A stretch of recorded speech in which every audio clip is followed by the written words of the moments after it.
দোয়া কবুলের গল্প। আলহামদুলিল্লাহ, আমার ২টা দোয়া অপ্রত্যাশিতভাবে কবুল হয়েছে।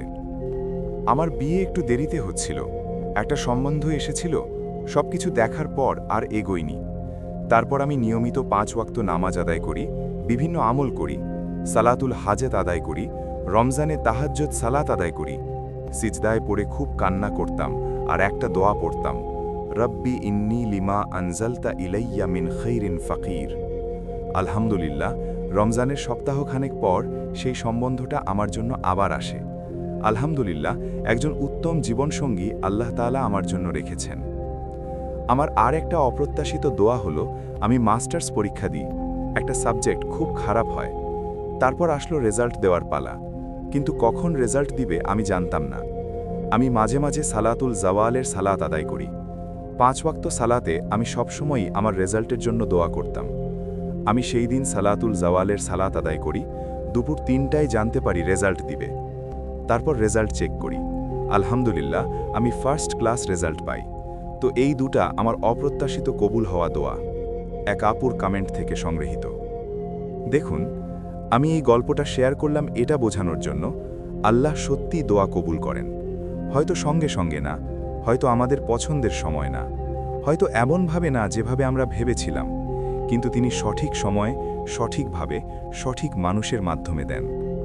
আমরা অনেক সময় একটা জিনিস না হলে ভেঙে পড়ি, একটা সম্বন্ধ ভেঙে গেলে মনে করি সব শেষ, একটা পরীক্ষায় খারাপ হলে ভাবি আমার ভাগ্যই খারাপ, একটা দরজা বন্ধ হলেই ধরে নিই আমার জন্য কিছুই নেই।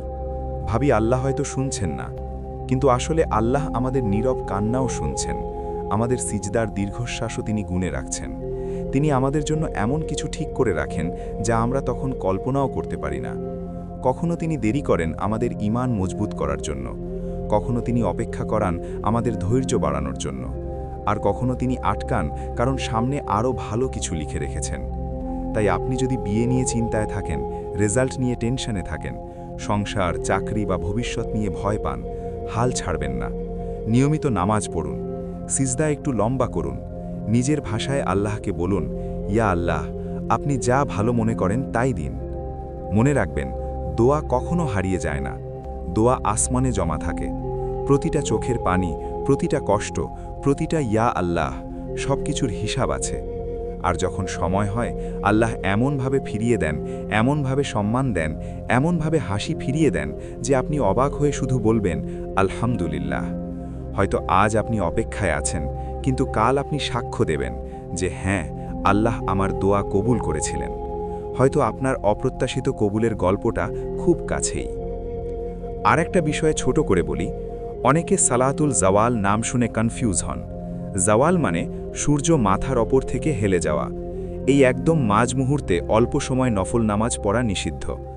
সূর্য হেলে গেলে জোহরের সময় শুরু হয়। জোহরের শুরুতে যে নফল নামাজ পড়া হয়, কিছু মানুষ সেটাকে সালাতুল জাওয়াল বলেন।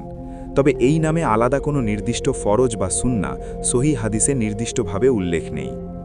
আল্লাহ আমাদের এমন সবাইকে দোয়া কবুলের সুসংবাদ দিন। আমিন। আপনাদের দোয়া কবুলের গল্প শেয়ার করতে চাইলে আমাদের ইমেল করুন অথবা ফেসবুক পেজে নক করুন।